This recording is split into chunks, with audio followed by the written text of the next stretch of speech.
Abidjan, capitale politique de la Côte d'Ivoire, a accueilli ce jeudi 3 février 2022, la phase politique de l'édition 2021 de la revue annuelle des réformes, politiques, programmes et projets communautaires de l'Union économique et monétaire ouest-africaine, Union économique et monétaire de l'Ouest africain.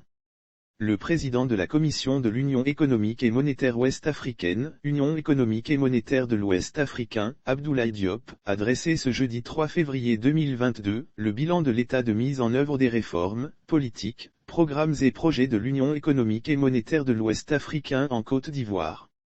Réforme de l'Union économique et monétaire de l'Ouest africain en Côte d'Ivoire au cours de la 7e revue annuelle des réformes, politiques, programmes et projets communautaires de l'Union économique et monétaire de l'Ouest africain qui a eu lieu au 20e étage de l'immeuble Siam, à Abidjan Plateau, le président de la Commission de l'Union économique et monétaire de l'Ouest africain, a dévoilé des chiffres en ce qui concerne la mise en œuvre des réformes de l'Union par la Côte d'Ivoire.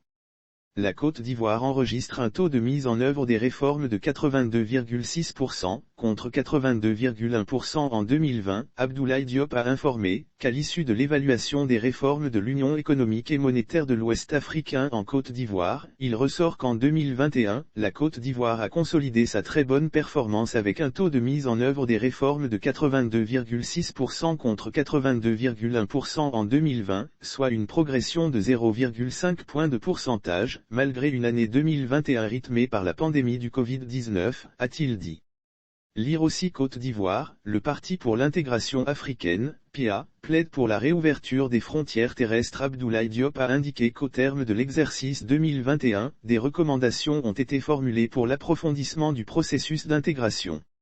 Mise en œuvre des réformes de 2014 à 2020. Le ministre de l'économie et des finances, Adama Coulibaly, au regard des résultats présentés, a assuré le président de la Commission de l'Union économique et monétaire de l'Ouest africain, de la ferme détermination du président de la République de Côte d'Ivoire, Alassane Ouattara, à poursuivre le processus de mise en œuvre des réformes communautaires et à participer activement à toutes les actions favorisant le renforcement de l'intégration sous-régionale.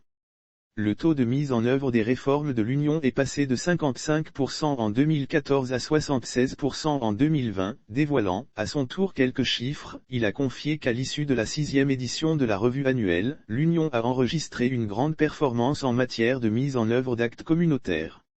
En effet, le taux de mise en œuvre des réformes de l'Union est passé de 55% en 2014 à 76% en 2020, soit un bond qualitatif de 21 points de pourcentage. Ce résultat est à saluer, mais il nous montre que nous avons encore un gap de 24% de réformes non mises en œuvre, a souligné Adama Coulibaly.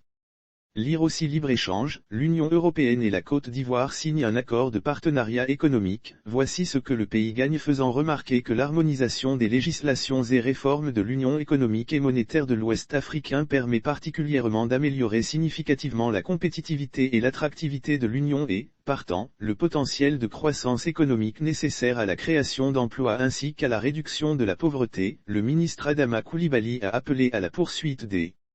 efforts pour réduire le gap de réformes non mises en œuvre. Revue annuelle des réformes de l'Union économique et monétaire de l'Ouest africain. La revue annuelle des réformes, politiques, programmes et projets communautaires de l'Union économique et monétaire de l'Ouest africain, faut-il le noter, a été instituée par l'acte additionnel numéro 05/2013/CCE/Union économique et monétaire de l'Ouest africain du 24 octobre 2013 de la Conférence des chefs d'État et de gouvernement, CCE, de l'Union économique et monétaire de l'Ouest africain. Elle est ainsi le dispositif institutionnel d'accélération de l'harmonisation des législations nationales et l'expression de la volonté manifeste des plus hautes autorités de la communauté de faire de l'intégration régionale une réalité tangible. Aujourd'hui, la revue est à sa 7e édition et constitue un vecteur essentiel pour l'approfondissement du processus d'intégration économique dans l'espace communautaire. Elle permet aux instances exécutives de l'Union d'évaluer le niveau d'atteinte des objectifs poursuivis par le traité de l'Union économique et monétaire de l'Ouest africain.